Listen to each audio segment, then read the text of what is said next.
समृद्ध इतिहास और परंपरा में डूबा हुआ देश जापान का एक आकर्षक अतीत है जो हजारों साल पुराना है। जनजातीय समुदायों के एक समूह के रूप में अपनी शुरुआत से लेकर एक आधुनिक औद्योगिक शक्ति के रूप में इसके उद्भव तक, जापान का इतिहास अपने लोगों के लचीलेपन और सरलता का प्रमाण है। जापान के सबसे शुरुआती निवासी जोमोन लोग थे, जो 14,000 ईसा पूर्व तक द्वीपों में रहते थे। ये शिकारी संग्रहकर्ता अपने विशिष्ट मिट्टी के बर्तनों के लिए जाने जाते थे, जिनमें जटिल रज्जू पैटर्न होते थे। जोमोन काल हजारों वर्षों तक चला, लगभग 300 बीसी तक, जब यायोई लोग एशियाई मुख्य भूमि से जापान चले गए। यायोई अपने साथ उन्नत कृषि तकनीकें लाए, जैसे कि गीले चावल की खेती, जिसने जटिल समाजों के विकास और प्रारंभिक राज्यों के गठन की अनुमति दी। 3री शताब्दी ईस्वी तक जापान पर शक्तिशाली कुलों की एक श्रृंखला का शासन था, जिनमें से प्रत्येक भूमि पर नियंत्रण के लिए इच्छुक था। इस अवधि के सबसे प्रसिद्ध कुलों में से एक यामाटो कबीला था, जो अंततः जापान में प्रमुख शक्ति के रूप में उभरा। 710 ईस्वी में यामाटो कबीले ने नारा में पहली स्थायी राजधानी की स्थापना की, जो नारा काल के रूप में जानी जाने वाली सांस्कृतिक और कलात्मक विकास की अवधि की शुरुआत थी।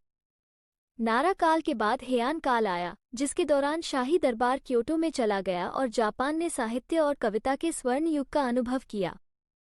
यही वह समय था जब दुनिया का पहला उपन्यास the tale of Genji, lady Murasaki Shikibu द्वारा लिखा गया था। 12वीं शताब्दी में जापान गृहयुद्ध की अवधि में डूब गया था, जिसे सेंगोकू अवधि के रूप में जाना जाता था।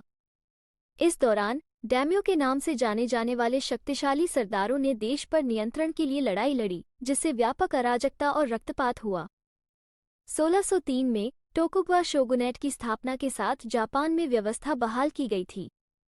टोकुगवा शोगुनों ने 250 से अधिक वर्षों तक जापान पर शासन किया, शांति और स्थिरता की अवधि की शुरुआत की, जिसे ईडो अवधि के रूप में जाना जाता है। यही वह समय था जब जापान ने विदेशी प्रभाव से खुद को अलग करते हुए बाहरी दुनिया के लिए अपनी सीमाओं को बंद कर दिया था। 1853 में अमेरिकी कमोडोर मैथ्यू पेरी युद्धपोतों के बेड़े के साथ जापान पहुंचे, यह मांग करते हुए कि जापान अपने बंदरगाहों को विदेशी व्यापार के लिए खोले। ये घटना, जिसे जापान के उद्घाटन के रूप में जाना जाता है, ने जापान के अलगाव के अंत और तेजी से आधुनिकीकरण की अवधि की शुरुआत को चिन्हित किया। 1868 के मेजी पुनर्स्थापना में टोकुगवा शोगुनेट को उखाड़ फेंका गया और शाही शासन की बहाली हुई। सम्राट मेजी के नेतृत्व में जापान ने आधुनिकीकरण और औद्योगिकरण का एक कार्यक्रम शुरू किया, जो कुछ ही दशकों में खुद को एक विश्व शक्ति में बदल गया। 20वीं शताब्दी की शुरुआत तक जापान विश्व मंच पर एक प्रमुख खिलाड़ी बन गया था, जिसमें एक शक्तिशाली सेना और पूर्वी एशिया में एक बढ़ता हुआ साम्राज्य था।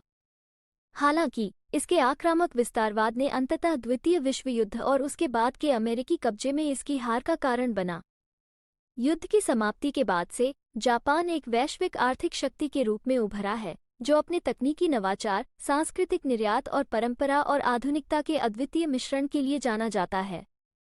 आज जापान एक आकर्षक और जटिल देश बना हुआ है, जिसका इतिहास अपने लोगों जितना ही समृद्ध और विविध है।